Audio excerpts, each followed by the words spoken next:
We'll take a look back at rules for defeating radicals with author Chris Adamo on this episode of United Patriots Uprising with Gary Binford. I'm your host, Gary Binford. Thanks for joining us. This podcast is available at radioinfluence.com or wherever you get your favorite podcasts. Hope you subscribe to it, leave a rating and a review, and be sure to tell your friends about the show. The video version you can find at YouTube, Rumble, Conservative Television of America, the God Family and Country Television Network, and the Rose Unplugged Media Network. Same thing, subscribe, hit the notification button, and be sure to tell your friends about the show. If you're acquainted with this podcast, you've heard many times about Saul Alinsky's totally damning book, done irreparable damage seemingly to America, Rules for Radicals. All you need to know, besides the fact that the likes of Hillary Clinton and Barack Obama treated fondly, Alinsky dedicated the book, yes, no joke, to Lucifer, who he called the first radical. Now, my guest stuck that book in the trash can where it belongs and wrote a counterpart in 2019, appropriately entitled Rules for Defeating Radicals, Countering the Alinsky Strategy in Politics and Culture. So how have we done in this regard? I say a D- at best. But the good news is we still have time to stop the madness and take out the trash now that President Trump is back in the White House. So are you ready to roll up your sleeves and get busy reversing this curse? Well, let's get into it. A lifelong conservative from America's heartland, my guest has been involved in grassroots and state-level politics for many years, seeking to restore and uphold the Judeo-Christian principles on which our nation was founded. Although his book, Rules for Defeating Radicals, came out in 2019, it's even more relevant today. I welcome to the show, Chris Adamo. I'm doing really good, Gary. It's good to talk to you. And I know you've wanted to do this for a long time, and I wanted to do it for a long time, and I take the time has arrived because although President Trump is back in the White House and we're about to clean up some stuff, people really need to know, how did we get in this mess in the first place? So you wrote this book to warn Americans who leftists are, how leftists operate, how our side can effectively engage them in order to prevail over them. It's a go-to guide for effectively confronting and overcoming the dirty tricks of the political left. Well, we failed that test miserably, didn't we? So what happened? How did we get into this mess to begin with? Well, we could take it back quite a few years, but I'm going to take it back specifically to 71 when Saul Alinsky wrote his Rules for Radicals. And for starters, we need to understand, he called it a primer for leftist activists or something. I forget how he worded it. It was obviously just the handbook that they use to, it wasn't rules for the majority. How do we, as the majority, as what everybody really wants, how do we bring about utopia for America and the world? It was rules for radicals. How does a little fringe get in there and use dirty, manipulative, coercive tactics to expand its influence way beyond its numbers? It worked, and it worked really well. They started doing these things, and our side was just defenseless against them, not because these people were invincible, but because we didn't understand how they were operating. And many years back, I started watching this and thinking, we're losing battles that we should be winning.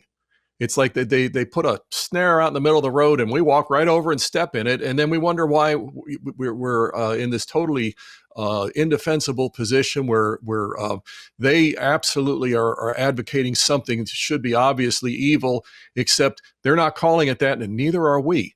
And so I watched and I saw these patterns developing that they were using. It was never straightforward. Going back to Marx, it's always been a pack of lies. It can only, if you have an ideology of lies, it can only be advanced through lies. And yet it requires the cooperation, tacit cooperation of your opposition to work. And so there's a couple of premises that are like the overarching premises of my book. my response, Rules for Defeating Radicals to Counter the Alinsky Strategy in Politics and Culture. The two premises that I really try to drive home throughout it, and we've got to get this straight in our heads and never let go of it. Number one, leftists never care about any cause they claim to champion. And I underline any, and I challenge people to prove me wrong on that. They never care about any cause they claim to champion. They just use the plight of others very selectively to try and get on this moral high ground and grandstand to advance their real agenda, which is the amassing of power.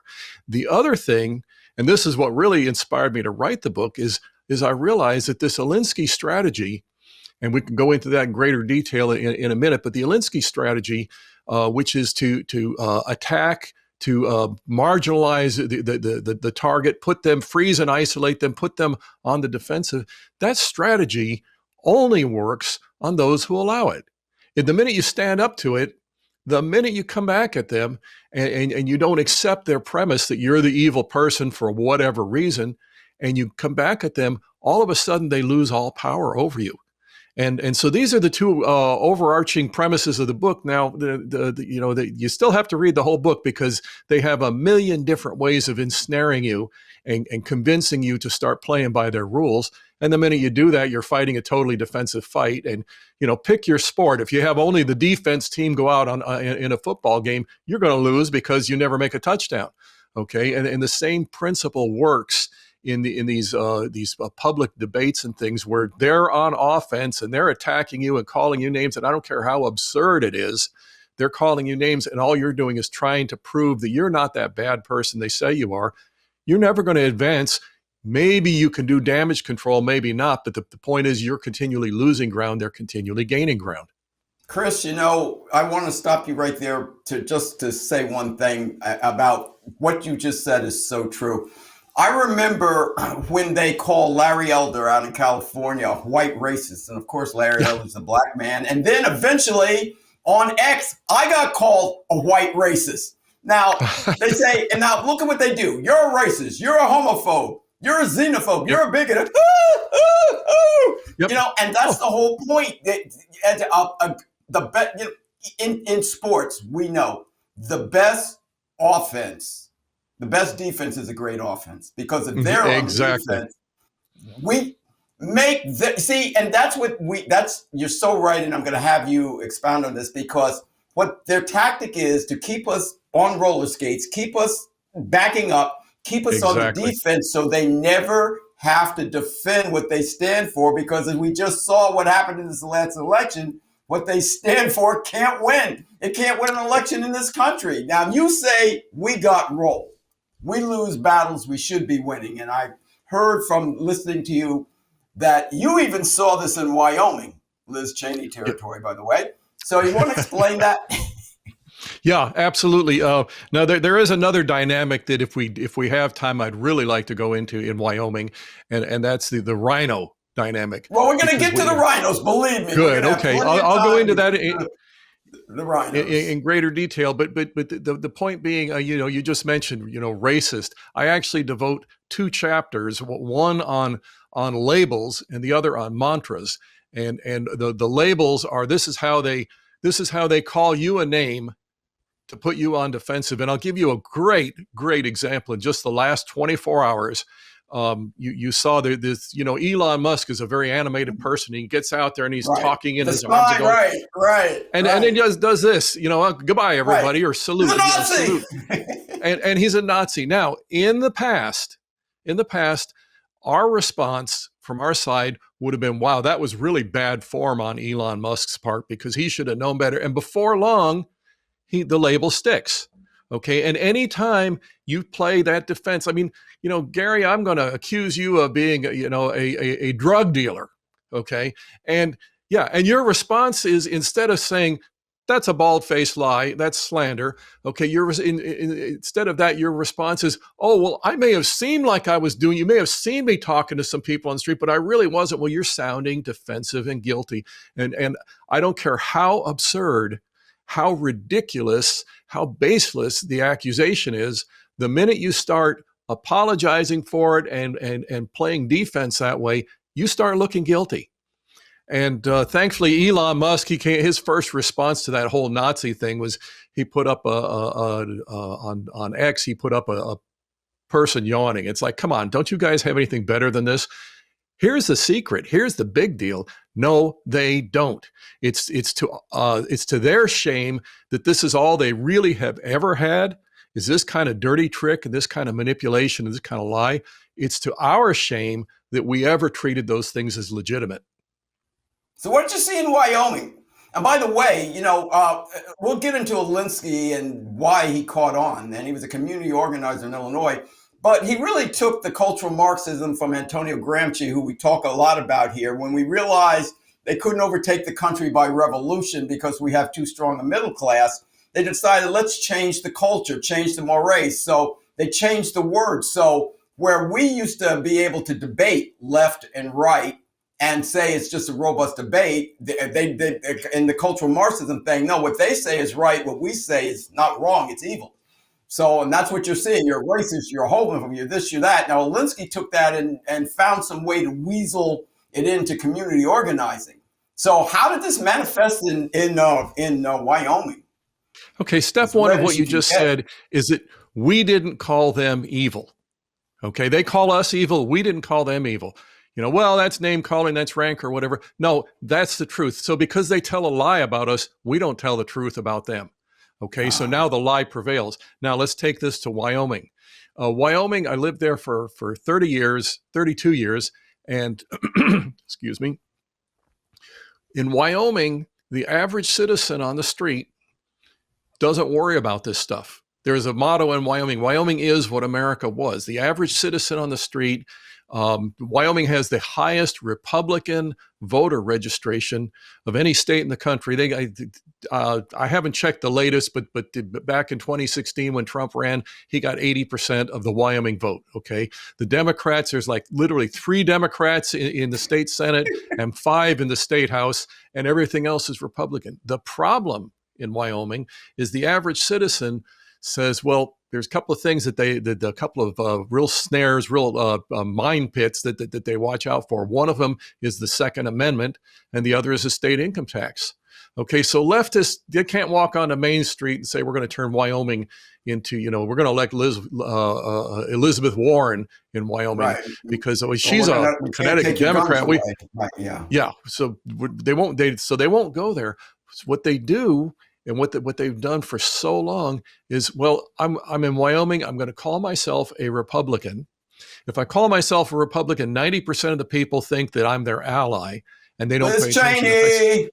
There you go. There you go. Now, we've been dealing with this for decades, and I literally I got laughed off the floor of the Wyoming Republican Convention in 2002, I believe. I got laughed off the floor for saying that George W. Bush shouldn't keep all the Clinton cabinet members as holdovers. Okay, and it's like this is their good old boys club. This is their Republican club. And you're just a peasant. Who the heck are you to come in here and tell us that? Okay, this was the nature of the Republican Party, and again, you're looking at a bunch of Vermont Democrats, but when they come to Wyoming, they put the R on their shirt, and all of a sudden people let their guard down. Okay, so what had to happen in Wyoming, and I'll tell you what, I'm going to tell everybody, keep your eyes on Wyoming. The legislature is just recently gone into session. The sea change in Wyoming is huge, and you know who these rhinos are, that they're Democrats, because they're having a conniption fit because we have Donald Trump type Republicans actually running the Wyoming legislature for the first time in who knows how long. Okay, what happened was the Freedom Caucus got in there, and they started realizing we don't campaign against the Democrats. We got to campaign against the rhinos. Us, and they right. Literally turned in the last 6 years. They turned the Wyoming State House completely around. The Wyoming Speaker of the Wyoming State House, a guy named Chip Nyman, is a Freedom Caucus conservative. Okay, and this never happened. Freedom Caucus, they were the fringe, they were the radicals. The mainstream Republicans, they're the ones that put, guess who, Liz Cheney into power. And that was probably, I refer to her actually as the gift that keeps on giving, because she won't shut up. And what happens is Wyomingites, they went along for so long saying, well, they're Republicans, we're safe, they're Republicans. All of a sudden they're watching this Liz Cheney sitting in between Nancy Pelosi and Adam Schiff attacking conservatives with this J6 committee. And they're going, she's attacking conservatives, she's attacking Trump, she's giving credence to Pelosi and Schiff. How did we end up at their rally? It appears at Harris's rally. There we go. Exactly. How did we end up with this? And so the people of Wyoming, the Freedom Caucus got out there, and I'll give you another couple of names. John Baer, who's the head of the Freedom Caucus, and Jeremy Haraldson, who's the Speaker Pro Tem and the Vice Chairman of the Freedom Caucus. They got out there and started campaigning against Republicans. Oh my gosh, you don't do that. Reagan's 11th commandment, the big tent, blah, blah, which the rhinos have used for decades to worm their way in. And then that's how you end up with your John McCain's. That's how you end up with your Adam Kinzinger's. Mitt Romney's, and so, right. And Mitt Chris, Romney, this is excellent. So important, right? This is so important, people. You're saying, why are you talking about Wyoming? Because it's coming to a neighborhood near you. What he is telling you, he's explaining why you're looking and wondering why red states and why Trump has had so much trouble with, hey, the Republicans, why don't they like MAGA? Because they're a different type of Republican. They're rhino, the Republican name only. They could be globalists, they could be whatever, but they're not us. And you're starting to see this divide. And I think what Chris is saying, you're going to start seeing this all over the country, because now with this new sheriff in town and a new type of what I like to call Elliot Ness type cabinet coming in, these people are going to be on the run. Am I right? You are, if we can prevail and take a stand. We've got to be ready to go after these rhinos. I'll give you just another example here where we're having a problem. The Senate confirmation hearings. It should be a given. We have a majority in the Senate. We put out good conservatives like Pam Bondi, Keith Hegseth. We had Matt Gaetz, running for Attorney General. Yeah. It should be a slam dunk. Okay, we've got the majority, but we've got rhinos in there. We got the Lisa Murkowskis in there. We have the Lindsey Grahams in there. Okay, until Collins, right? You got, and some we don't even know that are going to show who they are, right? Yeah, and until we start going after those people and saying either you start acting like a Republican or we're going to get a real Republican to replace you, and we've been historically scared of that. Well, if they're too radical, they won't get elected. Well, let me give you an idea of what a big lie that is. 2016, guess who the GOP, the national RNC, guess who they said was the future of the Republican Party? Do you remember? I don't even want to remember. Yeah, Tell me. Don't. I have 3 or 4 names. Jeb Bush. Yeah, Trump knocked him out in one day. Exactly. And Bush had the entire backing of the political establishment. The orange, right. Because he was a moderate. He went up in flames, right. And he was a moderate. That was the start. Yep, and Trump was a radical, and so there's no way the country's going to rally around Trump. The biggest dirty secret that the rhinos don't want Americans to know in swing states and even in states like California is that a moderate will never win when you have a good conservative running against them, because a moderate, the idea of a moderate is, well, they can appeal to the Democrats. Well, if the Democrats have a choice between watered down liberal madness or the real thing, they're going to vote for the real thing. And so meanwhile, your conservatives get totally disenfranchised. Look what happened in Pennsylvania with Fetterman and what was Dr. Oz or whoever, the moderate. And all he did was dispirit our side. And the Democrats had somebody that they're willing to rally around. Now, granted, that whole situation is the dynamics have changed since then, because Fetterman is just intellectually honest enough to where he's starting to have his own questions about the Democrat Party. But aside from that, that election could have been won in Pennsylvania by a conservative. They put up a moderate because it's Pennsylvania, it's a swing state, blah, blah, which is the snare they put up for us. I'm talking about the Republicans now. And as a result, we put the Lindsey Graham types out there and they lose.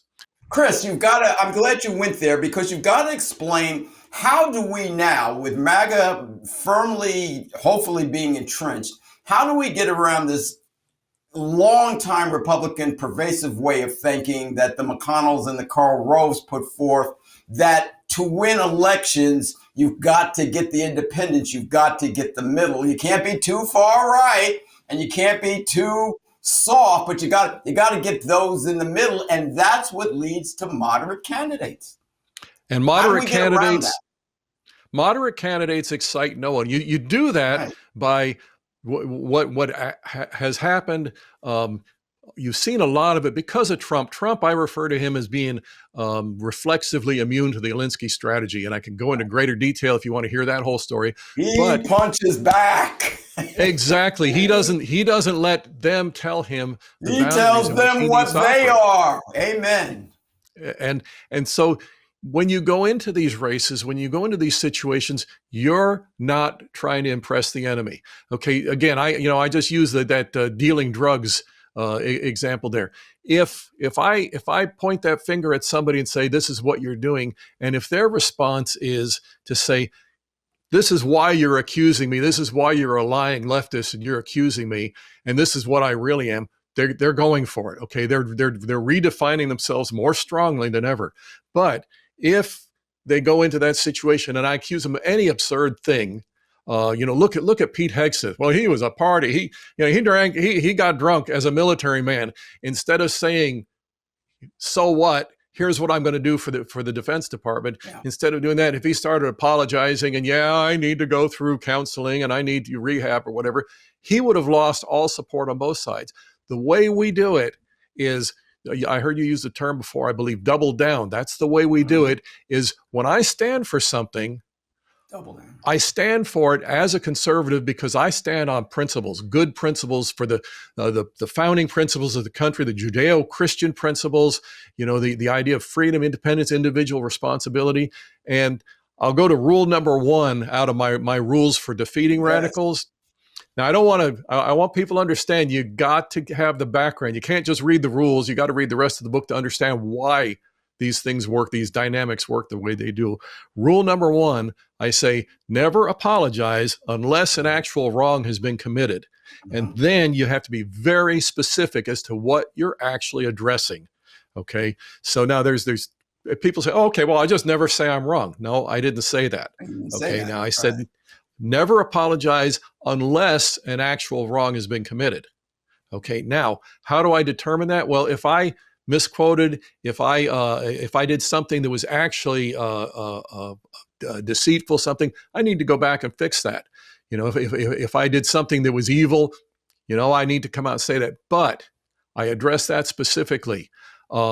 If I didn't do it, and this is the bigger part, if I didn't do it, the fact that they're saying I did, we'll go back to Elon Musk and his Nazi salute. The fact that they're saying I did it is irrelevant. All it is proof that they're going to try and ankle bite their way into power by attacking me with this death with 1,000 cuts and this kind of stuff. Okay. So did Elon Musk come out and say, hey, when I was waving to you people, hey, I'm sorry if it looked like that because I'm really not a Nazi. I'm really a nice guy. No, he didn't. He said, you people are running out of, these little, whatever he referred to them as, these little gnat bites that you people do. It's like, you got to move on to something else because this is ridiculous. Okay. He did not apologize. Now, here's the big one where they get us with the apology. I'm offended. I even go into that as one of the leftist mantras that they use to totally cut us off at the knees. I'm offended. Okay. And the 99% of the conservatives will respond to I'm offended by, oh, I'm sorry I offended you, but, and then try and explain the position. Well, that's garbage. Because when I say I'm sorry I offended you, if I was telling the truth and the truth offended you, I should never apologize for telling the truth. The minute I do that, I give validity to they're offended by what I said because there was something wrong with it. Okay. And so you see how this works. They put me into this defensive mode. Right. And Chris, remember one thing. Jesus never went on an apology tour. Amen, brother. God bless you. Never went on an apology. He offended everybody and anybody if they were wrong. He never apologized. Absolutely. He just said, get on board with God's program. And right now, that's what we none of us is as perfect as Jesus. No, but get on board. So there may be an occasion. Right. This is why I clarify there, unless an actual wrong has been committed. Well, he never did Which anything we wrong, can do. Right. which we Yeah. can do, in which case you be very specific about it. Right. You know, I could try and make up examples right here. I don't have to do that. But the point is, if you actually have done something wrong, an apology is warranted, then here's another key. And here's another way that they get us. You be very, very specific about what you're actually apologizing for. Because I don't care what you do, they're going to take it and try and parade it as validation that you're the evil person they said you were, and see, you even admitted it. So you be Right. very specific if an apology is necessary. 99.8% of the time, no apology is necessary, especially when somebody says, I'm offended. Your level of offense as a leftist, you, Mr. Leftist, your level of where you claim to get offended is not an absolute moral standard that I have to abide by. Amen. Chris, do you know what a mic drop is, and have you ever done a mic drop? I've heard the term. I'm not coordinated enough to actually. Okay, well, here's what we do. We do mic drops occasionally on this show, and what a mic drop is, I'll give you one or two words, drop the mic, just sit back and let you freestyle. So I'm going to give you two words that describe your book and that describe what the left do, and I'm just going to say two words, drop the mic, and let you freestyle. And the words are arrogance and hypocrisy. Bloop. Okay, amen. Chapter 1 and Chapter 2.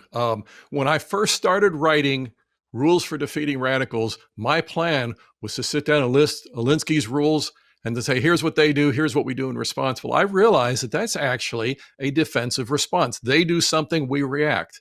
Okay, so that's when I said, I've got to go back and actually rewrite this from the beginning. So I need to talk about who leftists are, how they operate. Once people can understand those two things, it's actually, the rules themselves are actually almost anticlimactic, saying, okay, now you know who they are and how they operate. What do we do about it? It's almost self-explanatory.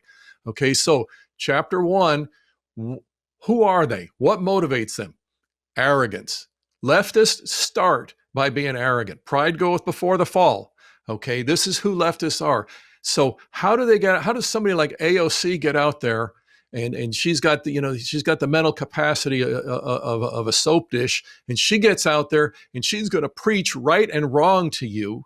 She's got the morality of a barnyard animal. She's going to preach what you should and shouldn't be doing as a good citizen. How do they do this? How can she do that without any shame or embarrassment? It's consuming arrogance. When you get arrogant enough, you become blind.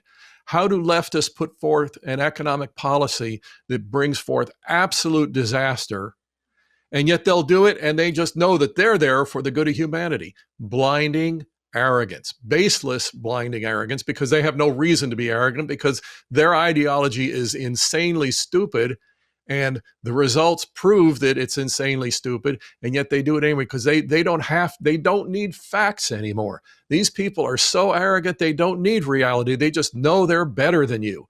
Okay, so that's the number one thing that drives them. Now, you and I, if we're doing something and in the middle of it we realize we haven't been totally upfront, we stop and we check ourselves. We say, you know what, I really need to fix things here. I need to be dealing honestly and openly and factually with these people. Okay, you start by being that arrogant, and then the hypocrisy. Chapter 2, I deal with hypocrisy. It's not a liability to them. It's a liability to you and me, because if we realize we're being hypocritical, we got to go back and fix something. Okay, now if you're a leftist, you just know that what you have to offer humanity is utopia.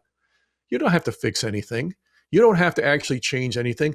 You know, look at the whole trans situations where they're going to help these people, and so they mutilate, genitally mutilate, and hormonally poison children and young people because they're helping them. And then the suicide rate among those people goes right through the roof.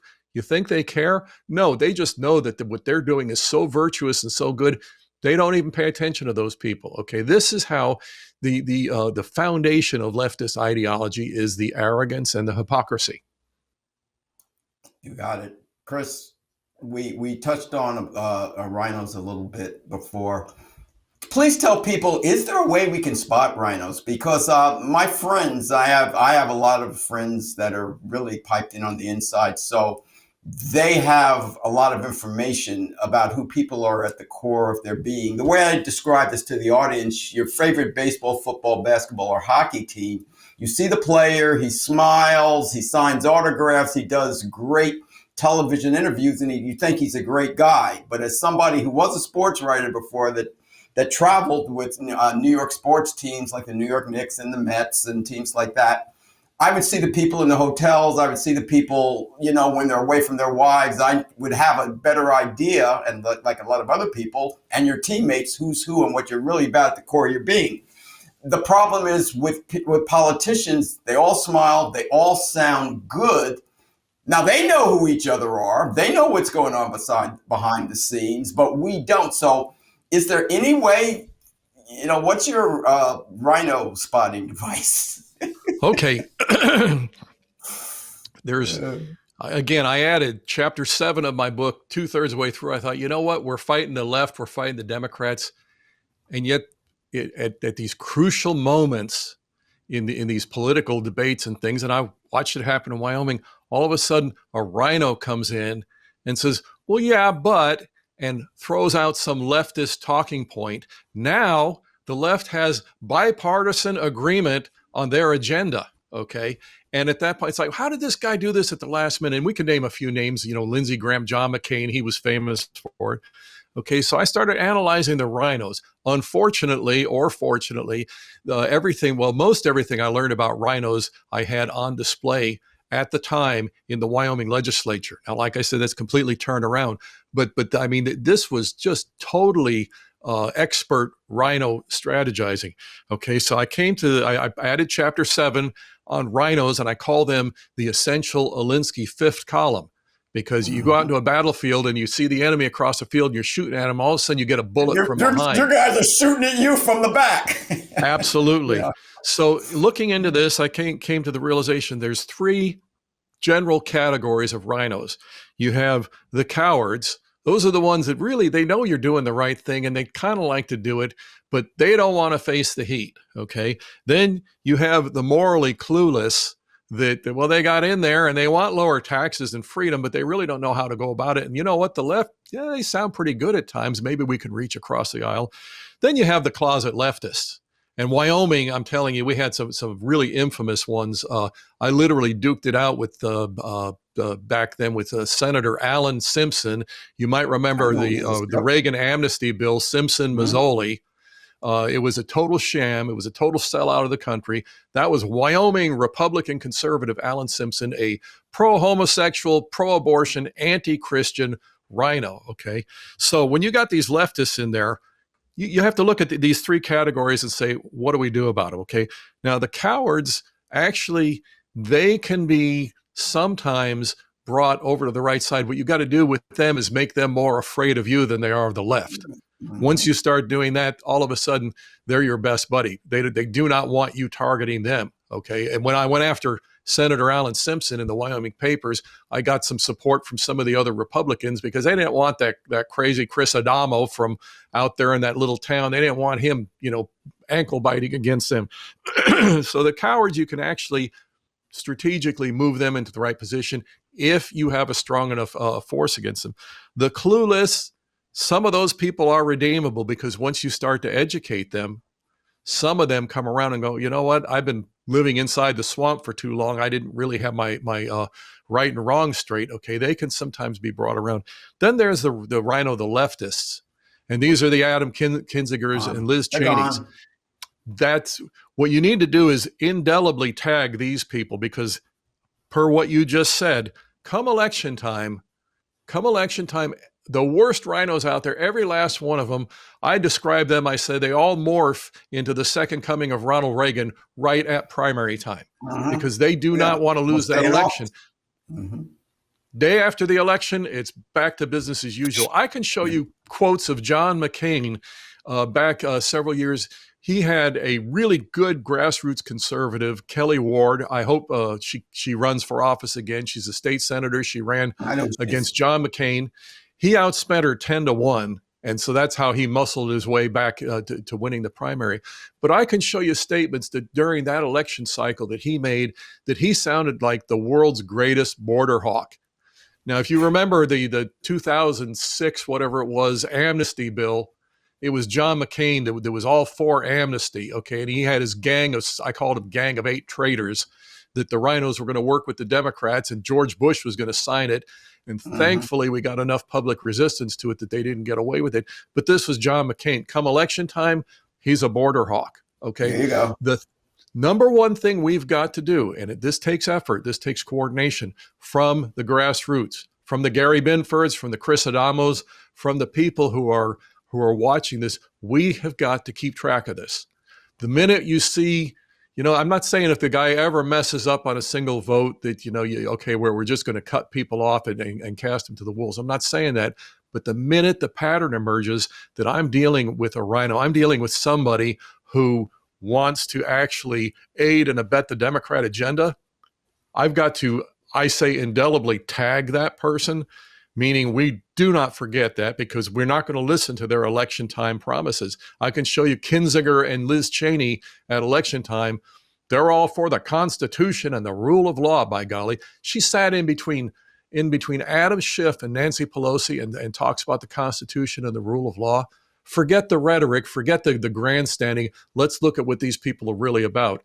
And I can tell you, again, in Wyoming, back there in 2022, Liz Cheney was running against Harriet Hageman, who is she's in connection with the grassroots of Wyoming, and she has a good ear to the ground of what's really going on there. And Liz Cheney, massive out-of-state money from the Republican establishment, the Lincoln Project, and all these other rhino organizations, massive infusion of money, and she got blown out of the water in the primary. Yeah. Chris, there is a congressional voting index that people can look at. You can look at it. It's on the internet. I know organizations like the John Birch Society put it out. And you'd be stunned to see how people vote. And you can see who the rhinos are just by how they vote. There's a lot of frequently people you in can. New York that are Republican Congress people that vote according to the Constitution. Like, they're lucky if they vote 35, 38, 40% of the time. That's unacceptable. It Chris, absolutely is. Now, let me tell you one other thing, though, and just to keep in mind in light of what you're just saying there, that's a good start of a guide. Unfortunately, they're even more devious than that. And I'll give you a great example is Obamacare, because when the Republicans took the Senate and the House, then as long as Obama was president, they'd hold a vote every other week to repeal Obamacare, because they can go on record, and when these kinds of scorecards come up, look, I voted against Obamacare 20 times. Look how conservative I am. Okay, Trump gets into office. Now we actually have a chance of repealing Obamacare. Where's Paul Ryan? Where's Mitch McConnell? We had all these votes to repeal Obamacare. There you go. Suddenly, we're not going to vote on that because it might actually get repealed. And so the scorecards are good. You have to listen to what they say, and you have to watch them, and you have to compare what they say with what they do.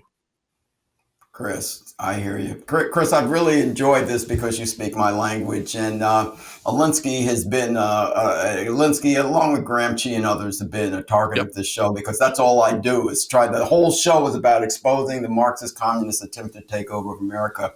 So I really appreciate that you wrote this book. My final question to you, please make a passionate plea to America. What you have to do, what condition are we in now, and what can people do? They say, I don't have a microphone, I don't have a pen, I don't make a movie. What can I do to try and help take back this nation?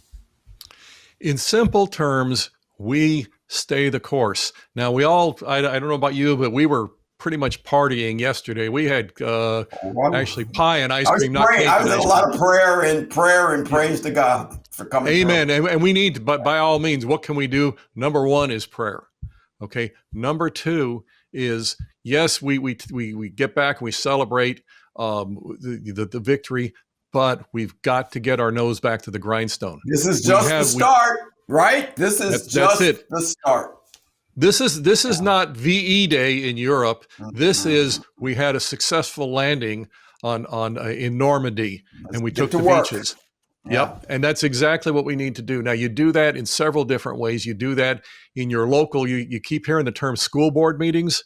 Guess Hmm. who's got their actual hands around the throat of the next generation trying to There it corrupt is. them is the public so-called education system. The system. So everything from local school board meetings, you watch your local state legislator and senator, you watch them, keep tabs on them, because the state political apparatus, even if you're in a blue state, your people need to be standing for the right things. If you're in Illinois and it's overwhelmingly Democrat, and you only have, you have 70-80% of the legislature is Democrat, and your 20% are rhinos, and all they're doing is trying to get their place at the table with the Democrats, you got no representation. Once you actually have real conservatives who go in there and turn over the tables on these people, now your general public across the rest of the state, now they have a choice. They can say, do we really want business as usual? Even in Illinois, do I really want the rest of the state to look like Chicago? Or do we want to do something about it? Okay, you keep after these people, and you delineate between the ones who really mean it and the ones who are just posturing. Hear you. Chris, this has been wonderful. I really appreciate you coming on. Please tell people how to get your book, Rules for Defeating Radicals, how to reach you, and anything else you'd like to promote. Okay, let's see if I can get up here. Rules for Defeating Radicals. You notice the background picture is a house of cards. My point with that is that the leftist agenda, and we saw it this last election, is this huge construct that's easily defeated if you do it right. Okay, and we saw, the whole Biden-Harris thing was invincible, and they got blown out of the water. My book is available at Amazon. You go to Amazon, you can do a search on my name, Chris Adamo, or you can do Rules for Defeating Radicals. You'll find it there. What we do is we learn who these people are and how they operate. And once we do that, it's a matter of just staying the course. And how can they reach you, Chris? Okay, they can reach me. I'm on X at CG Adamo. And I'd love to talk to people if they want to communicate with me. If you're a lefty ankle biter and you get on there and you start just using profanity and stuff, I'm going to block you. I don't have time for that. But people who want to actually learn and people who want to discuss these things, I'd love to talk to everybody. Chris, I've really appreciated this. Thanks for coming on. Keep up the good fight. It's been great. God bless you, and God bless your family. Thank you very much. And you too, Gary. You take care. Thank you. There you have it, everybody. Chris Adamo. I want to thank Chris Adamo for coming on and giving us mega doses of information about how to reverse the curse, how to defeat the radical agenda that the left and rhinos have been putting forth for so many years now. And they had backed us up to the point where you can't say anything, you can't do anything. If it's a Christian conservative thing, you're evil. No. Those days have to go. President Trump's back in the White House. We're going to start unraveling things and getting America back to where free speech and you're able to think and you're able to talk. But no. We're not evil and you're not good. Actually, it's the exact opposite. Exactly what the left and the rhinos are trying to put forth is ushering in Marxist, communist, socialist way of thinking. And no, not in America, not on our watch. No way, no shape, no how. Got to go. So thank you, Chris, for coming on and for writing a great book that I encourage everybody to read so we can start the process of taking back America. This podcast is available at radioinfluence.com or wherever you get your favorite podcasts. The video version you can find at YouTube, Rumble, Conservative Television of America, the God Family and Country Television Network, and the Rose Unplugged Media Network. Wherever you go to watch or listen, please subscribe, click the notification button, and please make sure to tell your friends about the show. So, until the next time, this is your host, Gary Binford, saying, God bless you, God bless your families, and God bless America.